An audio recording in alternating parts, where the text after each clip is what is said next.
시청자 여러분 안녕하십니까? 안녕하십니까? 이명수 변호사님의 정상회담 코너입니다. 임 변호사님 안녕하세요. 안녕하십니까? 자, 지금 이 전두환 전 대통령이 이제 돌아가셨죠. 네네. 예, 그리고 이제 이 대통령으로 지냈던 사람이 이제 죽고 난 이후에 공가의 여러 논란이 좀 심했어요, 그죠? 네네. 자, 그래서 뭐 언론들이 전두환 씨라고도 하고 또 그 죽음 앞에도 사람들이 몰려와서 떠들고 했는데 네. 오늘 그 이야기를 좀 하겠습니다. 예. 예. 뭐 일전에도 제가 뭐 좀 말씀을 드린 내용을 좀 이렇게 또 전두환 전 대통령께서 돌아가셨기 때문에 한번 그래도 좀 기리는 상황에 대해서 뭐 이렇게 좀 말씀을 좀 드리고자 합니다. 뭐 전두환 전 대통령의 어떤 뭐 업적이나 이런 것들은 뭐 주로 경제 성장과 관련된 부분인데 뭐 그 부분은 그 부분대로 저희가 뭐 쉽게 얘기할 수 없는 것은 사실입니다. 근데 저도 근데 결론적으로는 전두환 전 대통령의 공이 5.18로 대표되는 어떤 포괄적인 정치 체제의 운영과 어떤 좀 학살라까지 얘기할 수 있는 그런 부분을 과를 덮을 수는 없다고 좀 생각하고요.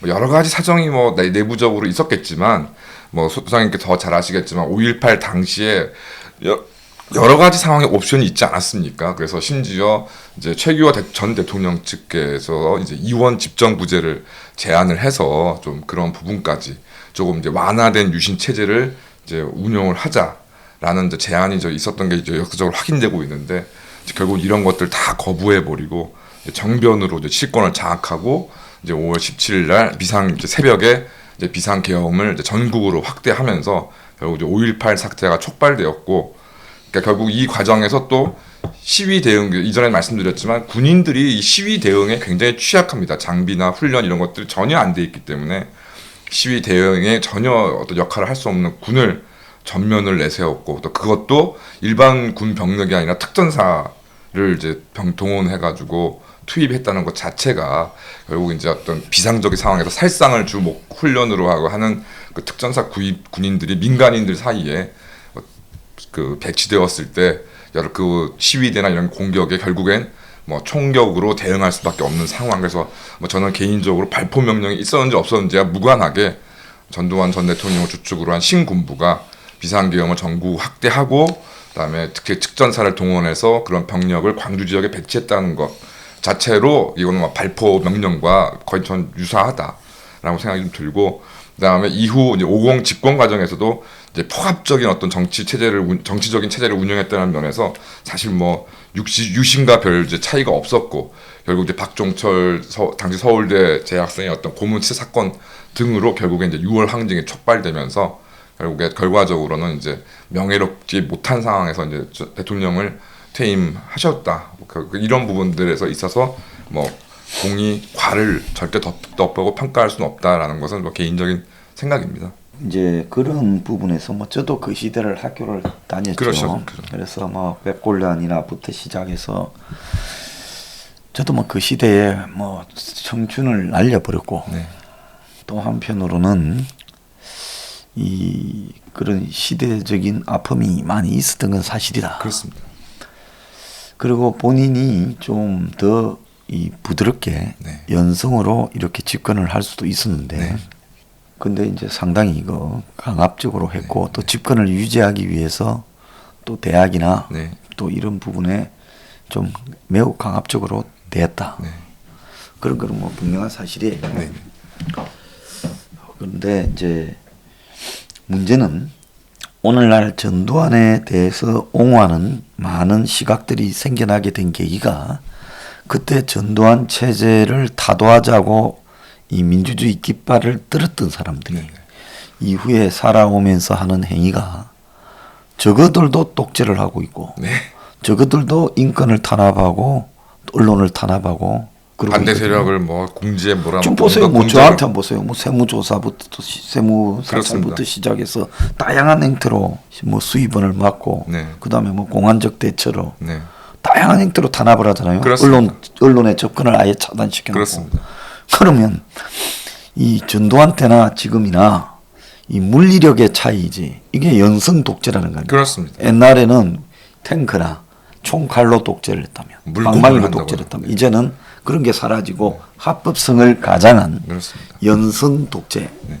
하고 있다라고 봐야 되는 거죠. 네. 자, 그러다 보니까 역으로 이제 전두환 시대에 대한 향수나 네. 이런 이 한마디로 이 건달 같은 어떤 철학이나 이념도 없는 것들을 탄압했던 것이 잘못된 것이냐는 주장까지도 나와버리고 있거든요.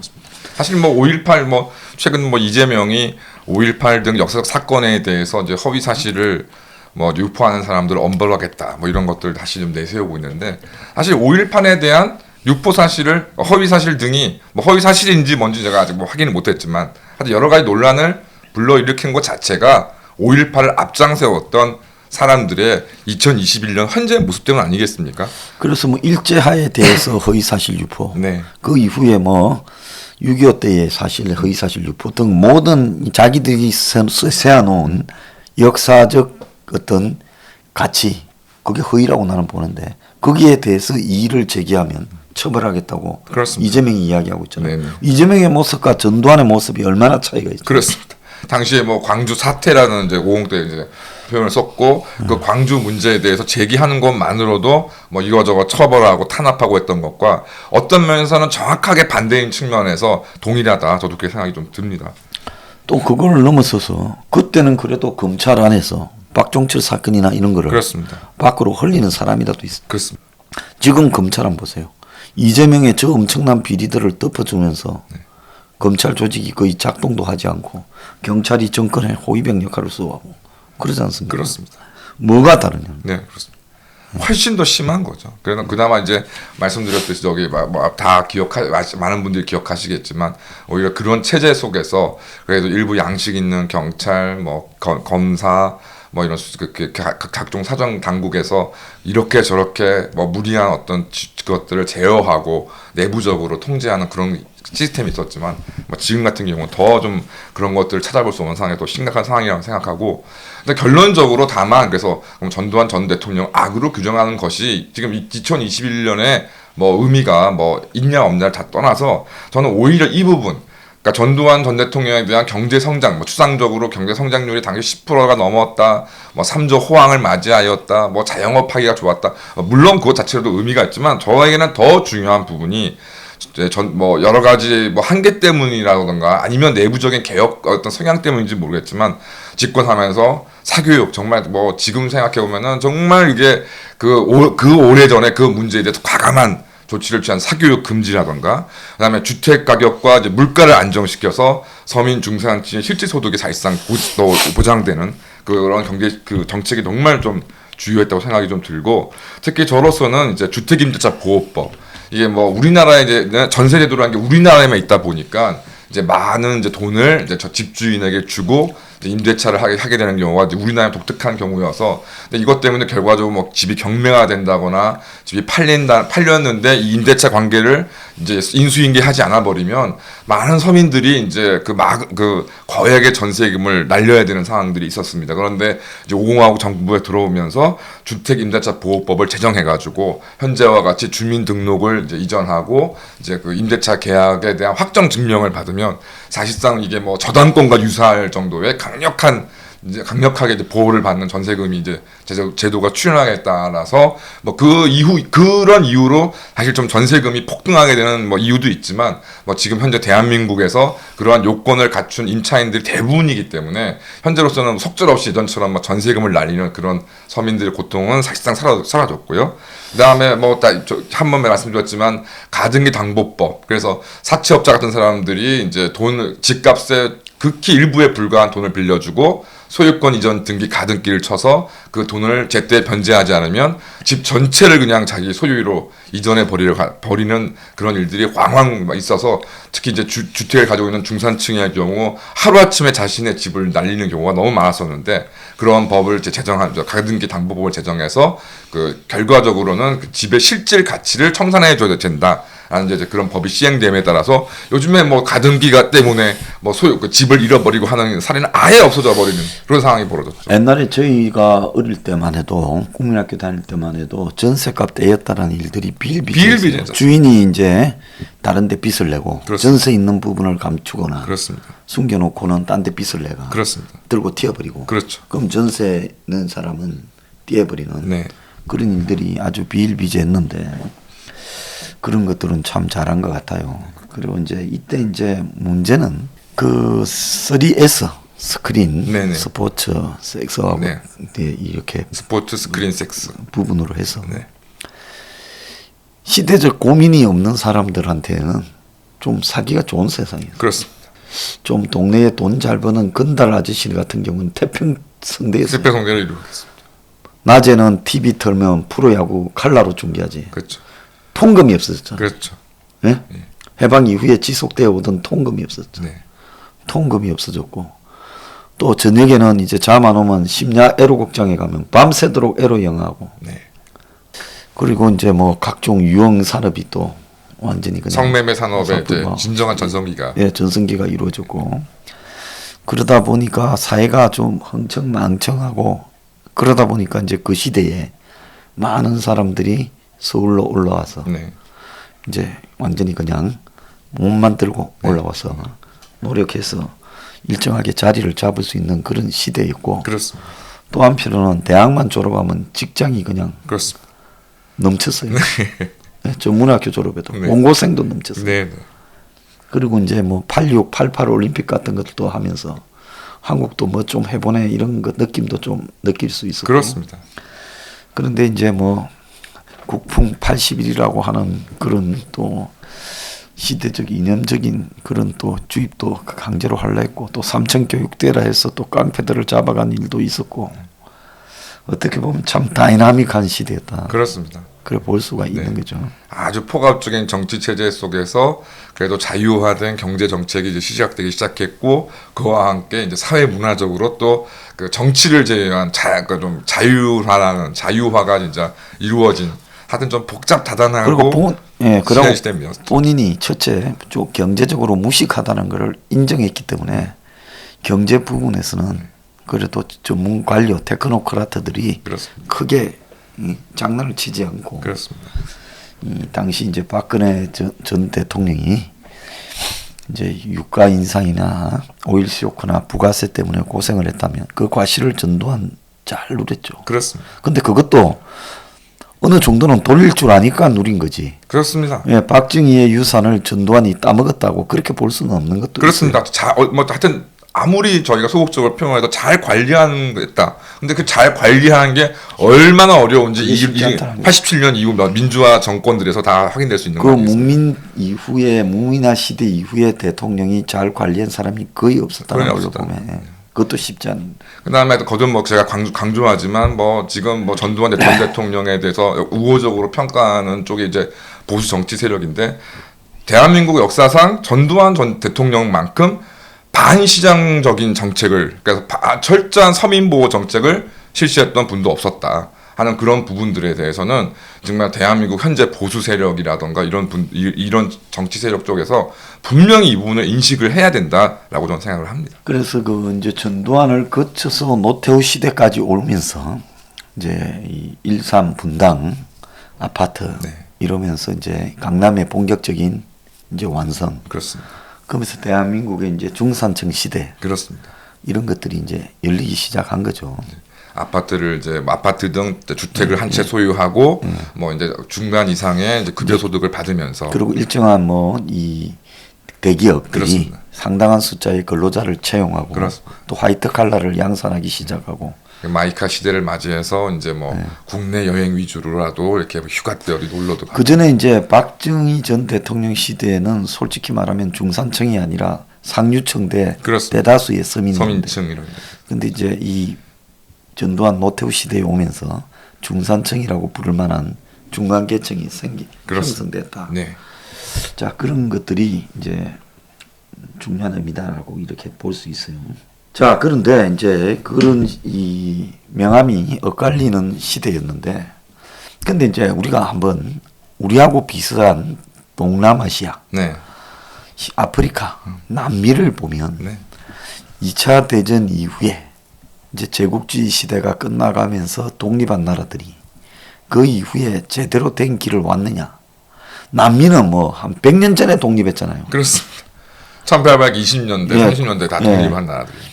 그런데도 보면 후진성이 매개돼가 있고 한데 그런 측면에서 보면 한국의 독재나 부패가 좀 있었지만 그래도 한국의 독재나 부패가 한국의 성장을 막지 못해라는 거는 부패나 독재의 강도가 아프리카나 남미나 이런 데서 있었던 후진성하고는 좀 차이가 있었다는 거예요. 그러니까 뭐 엘리트 계층도 육성했고 그렇습니다. 그다음에 산업을 구분해서 기간 산업들을 육성을 했다는 거예요. 예.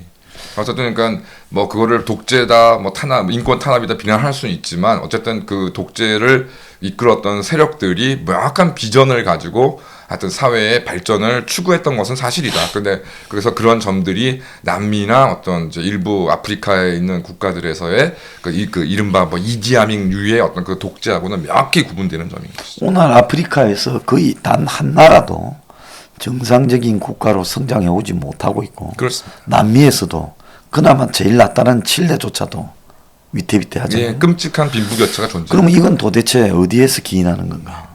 독재는 같이 겪었는데 네.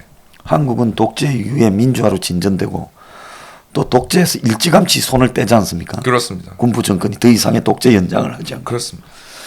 그런 것들을 바라보면 우리가 이 시대를 해석하는데도 고민을 해봐야 꼭 됩니다. 고민해야 되는 부분이라고 생각합니다. 자, 이재명 이제 이야기를 좀 네네. 해보죠. 그 최근에 하여튼 이제 참 그 김무선 씨가 이제 한 몇 년 제가 기억 한 2, 3년 전부터 이제 그 이재명과의 어떤 자신의 어떤 그 내연적인 관계를 폭로하면서 이제 했던 얘기 중에 하나가 자기가 이재명한테 직접 들었는데 내 조카가 살인죄를 저질러서 내가 변호를 한 적이 있다는 얘기를 뜬금없이 이제 김무선 씨가 했었습니다. 전부 거짓말인 줄 알았어요. 그렇습니다.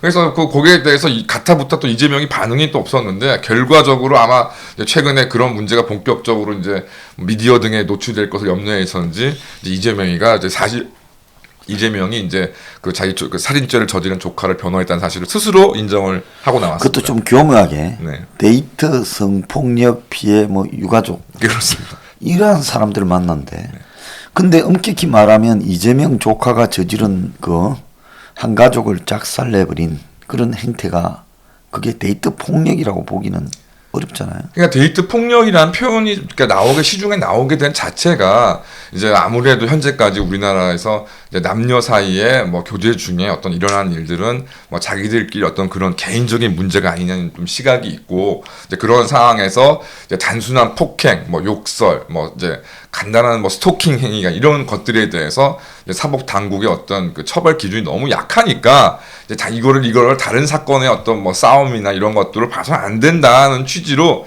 데이트 폭력이라는 이제 표현을 썼고 이제 거기서 처벌을 이른바 형법적으로 경범죄를 하더라도 조금 사법 당국이 경각심을 가지고 처리해야 된다 그런 얘기인데 지금 이재명 조카가 저지른 범죄는 그러니까 저는 뭐 개인적으로 이게 교제하였는지 안 했는지 저는 확인할 수도 없는 얘기지만 어쨌든 뭐 교제하였다고 주장하고 있는 한 여성과 그 어머니를 살인하였고 심지어 그 아버지조차 이제 살해당할 것을 두려워해서 5층의 아파트에 뛰어내려가지고 다쳤다. 그러니까 결과적으로 정말 일가족 전체를 죽일 요량으로 지금 그 이재명 조카가 당시에 범행을 벌였다는 것인데 여기에 데이트 폭력이란 말이는 전혀 어울리지가 않는 이야기고 그냥 두 사람을 살인하고 한 명을 죽이려다가 실패한 그런 뭐 중범죄 살인 사건에 불과한 것입니다. 이거에 대해서 이재명의 데이트 폭력이라는 표현을 거기다 갖다 끼워 넣은 것 자체가 너무 좀 가증스럽고요. 그다음에 이제 뭐 강복해 고문 변호사로서 아주 뭐 열렬히 뭐 좌빨들을 옹호하고 있는 정철승 변호사라는 것이 뭐 변호사로서 뭐 이재명이 잔혹범도 변호해야 한다. 라고 이제 얘기를 하면서 이제 아무것도 아닌 일을 이제 문제 삼고 있다고 하지만 뭐 당연히 제가 뭐 변호사라는 직업을 가지고 있는 사람으로서 그 말에 당연히 부정할 수는 없다고 생각합니다. 다만 이제 이 경우하고 좀 비교할 수 있는 것이 이제 악마를 이제 예를 들어서 악마 같은 어떤 범죄자가 있을 경우에 이제 이를 치료하는 의사가 있고 이제 이를 변호하는 변호사가 있는데 당연히 뭐 의사는 그 악마 같은 행위에 대해서 관여하는 것이 아니라 그 범죄를 저지른 사람의 생명과 신체를 이제 보호하는 일이고 사실 변호사가 변호인으로서 하는 얘기는 그 악마 같은 행위에 직접 이제 관여하는 것입니다. 그래서 뭐 언론에 보도된 것처럼 뭐 심신미약이라를 뭐 주장을 해서 궁극적으로는 2명을 살해한 범인이 그래서 뭐 피해 보상을 하나 어떤 공탁을 했는지 안 했는지 모르겠죠. 어쨌든 뭐 결론적으로 피해 보상이 안 됐다고. 예. 근데 어쨌든 징역 15년이라는 이제 그 사실상 참 두 사람을 살인한 범죄치고는 좀 무겁다고 볼 수 없는 이제 형이 이제 확정이 되어서 지금 뭐 내년 8월인가에 지금 출소를 앞두고 있다고 하는데요. 하여튼 참 이런 부분에 대해서 저는 뭐 그러니까 단 게 아니라 변호사로서는 뭐 그게 조카가 되었던 누가 되었던 뭐 사건이 의뢰가 들어오면 또 거기에 따라서 수임을 하고 뭐 이렇게 변호 활동을 하는 것이 직업적으로 당연한 일이라고 생각할 수도 있습니다. 근데 문제는 저는 그러니까 변호사로서 정당한 활동을 했는가와 안 했는가와 이 사람이 대통령으로서 자격이 있는지 없는지와는 분명히 구별되어야 된다고 생각하고요. 전 세계에 걸쳐서 많은 변호사들을 뭐 미국 같은 경우에 링컨을 포함한 많은 사람들이 이제 변호사 자격증을 가지고 있으면 대통령에 이제 뭐 출마도 하고 선출되게 했는데 제가 알기로는 이렇게 잔혹한 살인자를 변호한 케이스까지는 저는 전혀 그건 못 들어본 것 같습니다. 미국에서 아마 공직이나 또 미국에서 이제 변호사 하다가 검찰로도 많이 가지 않습니까? 그렇습니다. 네. 미국에는 판검사를 갖다가 변호사 선출. 경력을 가진 사람한테 선출직으로 가지 않습니까? 그렇습니다. 그렇기 때문에 미국 같은 경우에 이런 경력, 즉 이 흉악범을 갖다가 심신미약이라고 그냥 변호한 것만으로도 이 좀 그럴 건데, 그래서 미국에는 아예 흉악범이나 마피아나 이런 사람들을 법의 허점을 이용해 가지고 이 악용해서 석방시키려고 시도한 사람, 이런 사람들은 공직에 나가기를 포기하고 그렇습니다. 돈만 벌기를 원하는 그런 변호사죠. 그렇죠. 자, 그런데 지금 이재명은 저런 식으로 이미 공직에 나갔다가 떨어졌을 때요. 네. 저 조카를 변호했거나, 그렇습니다. 조카는 무기징역 듣고, 네. 그 다음에 그 또 다른 또 다른 이제 사례. 딸들 앞에서 네. 엄마를 8번 죽인. 그 이재명이 그 변호한 두 흉악범이 합쳐서 칼질을 몇 번 했는가 하면 47번을 했습니다. 그랬다고 들었습니다. 47번에서 3명을 죽인데, 둘 다 심신미약을 주장해서 하나는 무기징역, 하나는 15년이 됐는데, 그뿐만 아니라 중학경 조카 또 조폭 힘으로 네네네. 변호해줬고, 또 다른 조카, 네. 이종 조카, 또 다른 조폭 둘이를 또 변호해줬어요. 네네.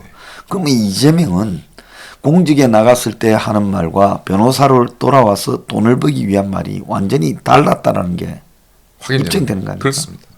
한번 걸리면 뜯어먹는 그 미국의 상업 변호사라는 것들하고 뭐가 네네. 사실상 영화 대부 같은 데 보면 마피아를 이제 전담해서 네. 자문해주는 변호사들도 나오고 이제 그 내용을 뻔히 알면서 이제 그 마피아만 조직원만 걸리게만 하면 전담해서 이전 그 판사 로비도 하고 하는 그런 변호사들이 있는데 그거 자체를 제가 직업적인 상황에서 그걸 비난할 수는 없지만 어쨌든 그러한 사람 미국이나 다른 나라에서도 그러한 소장님 말씀하신 것처럼 그런 일을 하게 되면 아예 이런 공직을 맡는다는 것 자체를 생각하지도 않고 국민들도 그런 사람들을 공직의 어떤 후보자로 생각하지도 않는 것이 딱 관행으로 되어 있기 때문에 문제가 될 수 없습니다만은 이재명은 다른 범죄도 아니라 정말 끔찍한 방법으로 그것도 약자인 여성을 무차별적으로 살해한 사람들과 그다음에 조직 폭력범이 확실한 사람들을 이렇게 지속적으로 변호 활동을 해왔다는 것에서 이거 자체로는 저는 공직 후보자로서 자격이 없다고 생각이 들고, 그다음에 정철승 변호사 같은 사람들이 이거 변호사로서 어쩔 수 없는 일이라고 하지만 실제 절대 그렇지 않고요. 절대 그런 사건들을 막고 싶다고 해서 맡아지는 것도 아니고 철저하게 커넥션에 의해서 무언가 연결고리가 있으니까 그런 사건들이 수인 관계가 이루어지는 것이지 이게 그냥 이렇게 맡고 싶다고 해서 맡겨지는 게 절대 아닙니다. 그래서 그런 부분에 대해서도 그렇고, 그다음에 저 스스로도 제가 예전에 고용이로나 제가 개업에서나 맡고 있는 사건들에 대해서 제가 이렇게 떳떳하게 말씀 못 드릴 사건들도 있긴 하지만 저는 자체로 이거를 제가 그렇다고 해서 제가 변호사로서 내가 정당한 업무를 했으니까 나를 비난하지 마시오. 저는 이렇게 생각하지 않습니다. 그러니까 그거야 변호사로서 그냥 법적으로 보호되는 장치인 게 불과한 것이지 정말 그 심신미약을 그 법정에서 주장하고서 결과적으로 감형이 되고 이런 상황에서 그 피해자의 유족들이 받는 상처가 얼마나 대단하겠습니까? 그러니까 나는 변호사로서 변호인을 활동했으니까 나하고는 상관이 없다? 절대 그렇게 구분할 수 없다고 생각하고, 오히려 제가 맡은 사건 때문에 어떤 상대방이라던가 이런 분들이 비난하신 거는 좀 어떻게 보면 당연하다고 생각이 듭니다. 그래서 이걸 가지고서 합리화시켜서 이게 아무것도 아닌 일이다, 변호사도 그럴 수 있는 일이다, 이거는 말이 안 되는 일이라고 생각하고, 좀 이것만으로도 정말 이재명은 진짜 지금까지 성남시장, 경기도지사를 한 것도 진짜 이게 정말 큰 문제였구나 하는 생각을 다시 한번 하게 됩니다. 사람의 생명을 이렇게 잔인하게, 그것도 아주 인륜을 벗어나서 뺏은 사람을 그쵸. 조카든 남이든 그걸 갖다가 심신미약이라고 이렇게 말해서 돈을 벌거나 뭐 가족 간의 관계를 위해 때문에 했다거나 할지 몰라도 그러면 이제 그때부터는 나는 공직은 안 해야 되겠다. 그렇습니다. 생각하는 게 상식이죠. 그렇습니다. 이런 사람이 대통령이 돼 보세요. 어떻게 하겠습니까? 자, 사람이 돈, 관계 때문에 못할 짓이 없다라고 생각하는 사람은 대통령이 되면 대통령이 된 그 무한한 권력으로 못할 일이 없이 모든 짓을 다 하지 않겠습니까? 그렇습니다. 그래서 미국에 고위직에 나가면 질문 항목이 130개쯤 되고 그 사람이 고위직에 가기 전에 어떤 삶을 살아왔는지 심지어 뭐 술 먹고 집에서 고함을 지르진 않았는지 애들을 패지는 않았는지 술병을 들고 집 앞마당에 나와서 술을 먹지는 않았는지 뭐 그런 것까지 다 조사하잖아요. 그렇습니다. 그거는 뭐냐면 평소에 똑바로 살지 못한 사람이 권력을 쥐게 되면 반드시 엄청난 이제 사고를 꼴값을 한다는 거죠. 그렇습니다. 그래서 뭐 그러니까 뭐 마시는 바와 같이 뭐 결국 이제 클린턴 같은 사람은 이제 그 대통령 재기 전부터 여자 문제가 복잡했잖아요. 예, 여자 문제 복잡하더니 결국 백악관에서 그 짓거리를 했었던 것이고 뭐 여러 가지 비판을 받은 사람이지만 오바마 같은 경우는 일찍이 이제 자신 유색 인종인데 뭐 하버드 로스쿨을 이제 나오는 등 이제 경력이 어느 정도 정치적으로 성장할 수 있는 경력이 되니까 이제 하버드 로스쿨 나온 다음에 잠시 로펌에서 뭐 인턴 정도 한 거 외에는 뭐 어떤 뭐 커뮤니티 봉사란 명목으로 이제 이런 그 일반적인 수인 관계의 변호사 업무는 전혀 하지 않았습니다. 그래서 그런 것들도 미국 같은 그런 나라에서도 그 정말 자본주의 첨단 국가에서도 변호사들이 어떤 공직에 나가기 위해서는 그렇게 경력 관리를 할 것인데 예를 들어서 우리나라 같은 경우 이재명이가 한창 성남에서 변호사 활동을 할 때 이런 사건 아니면 그 당시 성남 변호사가 먹고 살 게 없었느냐 전혀 그런 거하고 상관이 없거든요. 그래서 뭐 그런 것도 봤을 때 이 부분에 대해서 이러고 저러고 왈가왈부하면서 변호사로 뭐 그럴 수 있었다 뭐라 해서 안 된다 이거는 저는 막 절대로 100% 동의 안 합니다. 자, 오늘 그 일부에 임응수 변호사님 모시고 전두환 전 대통령이 돌아가셨는데 거기에 대한 이 명과암 그리고 이재명이 지금 왜 대통령이 되어서는 안 되는가라는 걸 그가 변호한 살인범들 입장을 놓고 한번 해석을 해봤습니다. 감사합니다. 감사합니다.